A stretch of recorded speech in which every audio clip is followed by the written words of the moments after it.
سورة الانفطار۔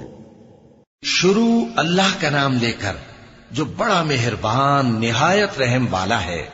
جب آسمان پھٹ جائے گا اور جب تارے جھڑ پڑیں گے اور جب سمندر ابل پڑیں گے اور جب قبریں اکھیڑ دی جائیں گی، تب ہر شخص معلوم کر لے گا کہ اس نے آگے کیا بھیجا تھا اور پیچھے کیا چھوڑا۔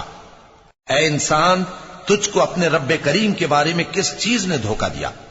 وہی تو ہے جس نے تجھے بنایا، پھر تیرے اعضاء کو درست کیا اور تیری قامت کو معتدل رکھا، جس صورت میں چاہا تجھے جوڑ دیا، مگر افسوس تم لوگ جزا کو جھٹلاتے ہو، حالانکہ تم پر نگہبان مقرر ہیں، یعنی معزز کاتبین، جو کچھ تم کرتے ہو وہ اسے جانتے ہیں۔ بے شک نیکوکار نعمتوں کی بہشت میں ہوں گے اور بدکردار دوزخ میں، یعنی جزا کے دن اس میں داخل ہوں گے اور اس سے چھپ نہیں سکیں گے۔ اور تمہیں کیا معلوم کہ جزا کا دن کیسا ہے؟ پھر تمہیں کیا معلوم کہ جزا کا دن کیسا ہے؟ جس روز کوئی کسی کے کچھ کام نہ آ سکے گا اور حکم اس روز اللہ ہی کا ہوگا۔